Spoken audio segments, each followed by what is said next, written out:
This is breaking news.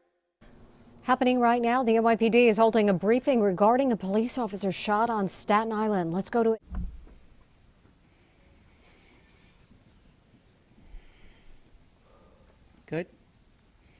Good morning. Every single day, the men and women of the NYPD put themselves in harm's way, and they do it unwaveringly. We stand here at a hospital, once again, extremely fortunate that our detective, New York City's detective, is going to recover after being shot. 20 days into this year, 3 NYPD officers have been shot. Again, 3 officers shot in 20 days. We're grateful that they're all recovering, and we're mindful that this morning's shootings continues to underscore how New York's finest put everything on the line to do the job we ask them to do. Based on a long-term investigation, Staten Island narcotics officers conducted a warrant this morning at 82 Rockney Street. After entering that location, they made their way up a flight of stairs where the perpetrator fired numerous shots at our officers, striking one detective in the leg. The officers then engaged and returned fire. I have to highlight and emphasize the heroics of the detective who was shot and the extraordinary team of officers who were in a fight for their lives. Even with a serious leg wound, bleeding badly enough that fellow officers had to apply immediate pressure to slow the blood loss, he held up a ballistic shield in front of his team to protect them from gunfire. In less than 3 weeks, we've been in East Harlem, the Bronx, and Staten Island. These deadly, illegal guns know no neighborhoods. It's officers like we witnessed today that I am sincerely grateful to for their bravery, their courage, and their willingness to continue to make every effort to keep this city safe. And they need and deserve the support to do it. I want to thank the excellent medical staff here at Staten Island University Hospital for all of their work. I'm going to pass it over to the Deputy Mayor, Lorraine Grillo, for her comments as well. Thank you, Commissioner. My name is Lorraine Grillo. I'm the first Deputy Mayor. I'm here on behalf of our Mayor, Eric Adams, who is in Washington, D.C. Let me just say to you that I totally agree with the Commissioner's comments, and I know the Mayor does as well. He has been monitoring this situation since very early this morning, and we are in constant contact.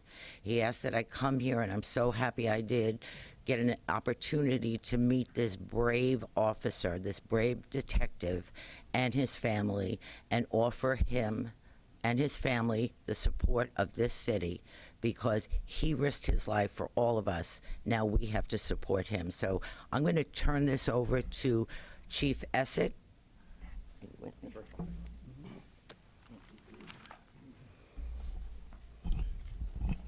Good morning, everybody. This is Chief Essig, Chief of Detectives. I'm just going to walk you through a little bit of the investigation. At 6:02 this morning, at 82 Rockney Street, Staten Island narcotics personnel executed a search warrant issued by the Staten Island District Attorney's Office. We also had an arrest warrant for our subject, our case subject there. The location is a semi-attached house consisting of 2 stories, and it was the target of a long-term narcotics investigation. A few minutes after 6, narcotics personnel breached the front door, location attired in their NYPD tactical vests and shields, announcing their presence. The first floor is an open area, and the team made its way up into the second floor. There are 3 bedrooms and a bathroom, separated by a tight, long, narrow hallway. As the team got to the first bedroom, they were fired upon from the bedroom down the hall. Our officer is hit in the right leg, but heroically managed to cover the remaining members of his team with his ballistic shield, saving potential injury to other members of his team. Multiple officers returned fire, striking our shooter. Our shooter is identified as a Nelson Pizarro, and he is taken into custody.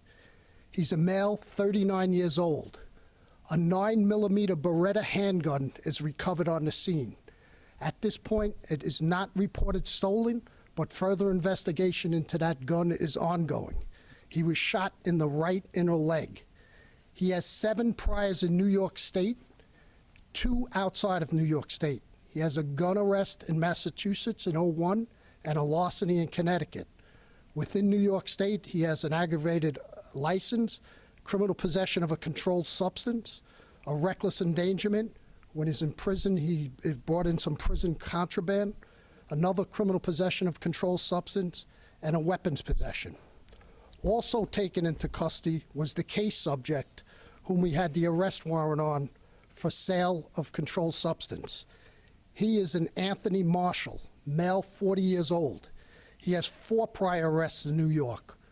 In 2020, 2000, 01, and in 13, he has 2 priors for criminal sale of a controlled substance. In that 2013 arrest, that was a long-term investigation where he served 48 months in jail. He also has a New Jersey arrest for cocaine distribution in 2018. 2 other females were taken into custody from the location. I just want to caution, this investigation is 3 hours old. It is very, very preliminary information and subject to change. With that, I will turn it over to the DEA President, Paul DiGiacomo. Chief, can we see a picture of the gun, please?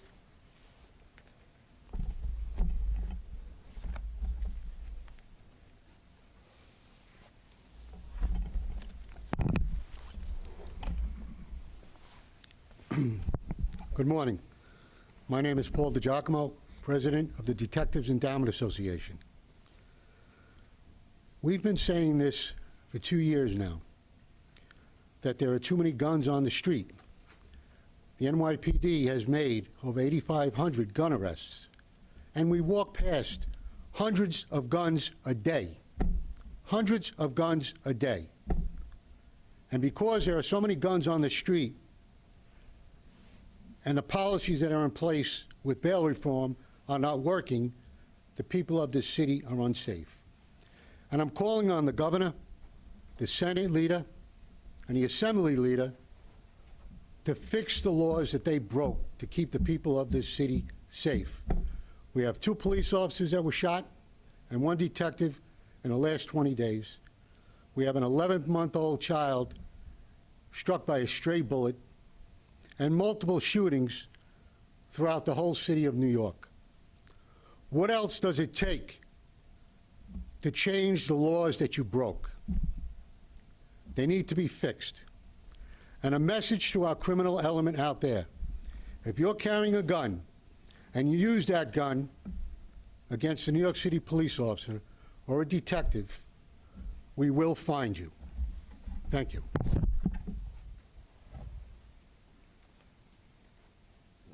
Take a couple of questions.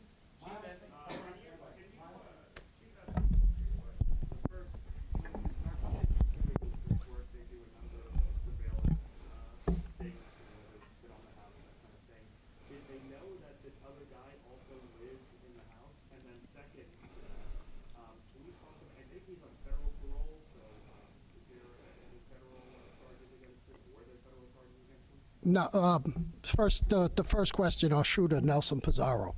Narcotics does a thorough investigation. They identify him as being behind the door. We know he's going to be in that apartment based on utility checks. He pays rent over there, so we know he's behind the door. But he is not a subject in this case. So there wasn't a worry that he wasn't going to be arrested? He wasn't going to be arrested. There's always a worry. We want to know who's behind that door before we breach it. You know, this is a dangerous, dangerous business, as you can see today. So we do our due diligence when we do warrants. Tracy. We're told there's a heavy amount of bleeding from this detective, so I was hoping someone could speak to not only his heroics, exactly what he did, but to make sure that he bones inside. Dr. Klein. Doctor?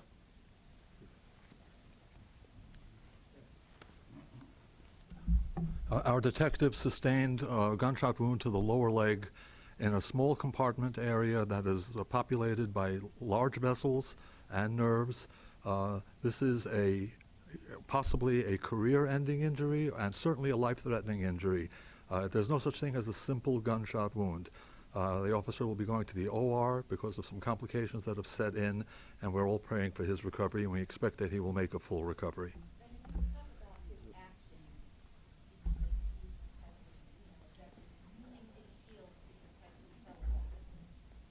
I'm sorry, I didn't understand the question. So as we make it up to the second floor, if you can only imagine, there's a bedroom to the right in front of him. It's a narrow hallway that swings off to the right. 3 bedrooms, bedroom 1, bedroom 2, bedroom 3's down the hall looking down at the offices. So it's a narrow hallway. As we go up to the second floor, the subject opened fire coming from bedroom number 3. Our officer is struck in the right leg and goes down. He is carrying a ballistic vest, so he manages to hold that ballistic vest with injuries to his leg, potentially saving the lives or serious injury to his partners.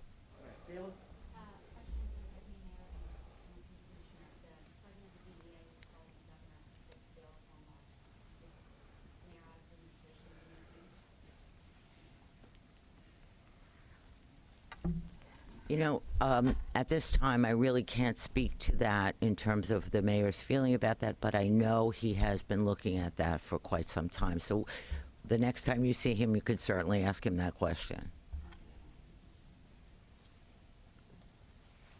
I'm for any law that's going to make the city safer and keep my detectives and officers safe. Anything that does that, I'm all for.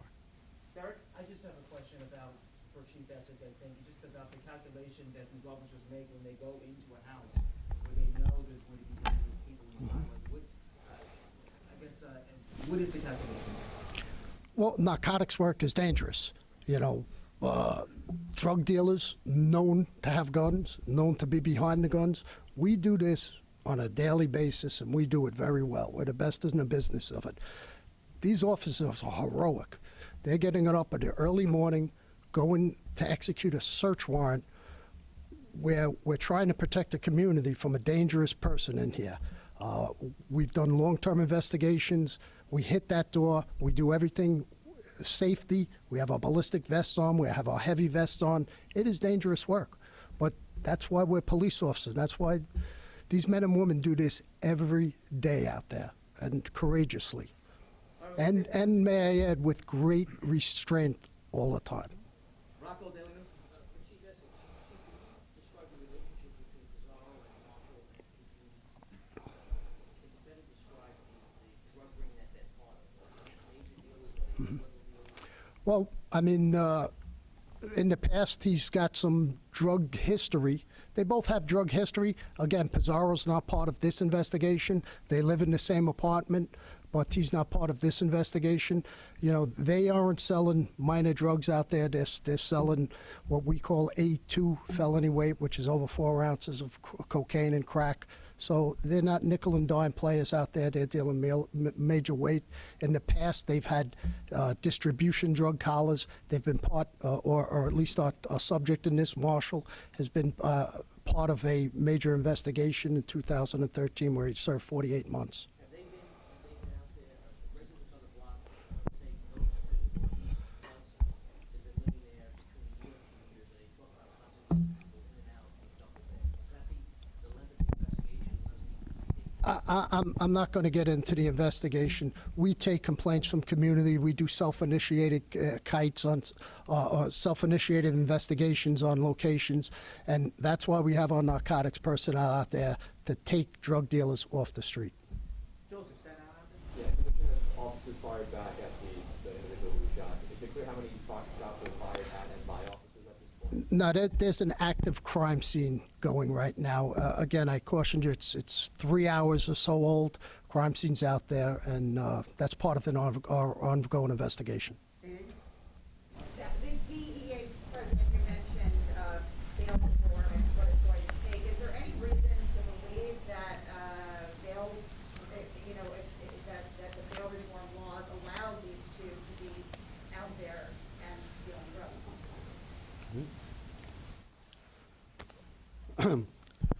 Let me just say this. It doesn't take a rocket scientist to figure out that the start of bail reform till now, there's a direct correlation to shootings, drug dealings, and violent crime in this city. It's clearly not working. We've told the Senate, we've told the Assembly to fix the laws on numerous occasions, reaching out to the governor to fix the laws because people are dying at an alarming rate. Children are dying at an alarming rate. And this is not fair to the communities in which we serve. All right, guys, the last question, Tracy. More now are protected now. How long was it for? You know, all of that stuff. Good morning. So the detective's been with the department for 10 years, and he's been assigned to the narcotics division for 4 years. He's received numerous medals and commendations. He's a very brave, very active police officer. Has never before fired his weapon in the performance of duty. You were here on Staten Island. Did you know the detective? I did. I don't know how long he's been. I know he is married. I don't know how long ago he was married. All right, guys, thank you, everyone. Thank you.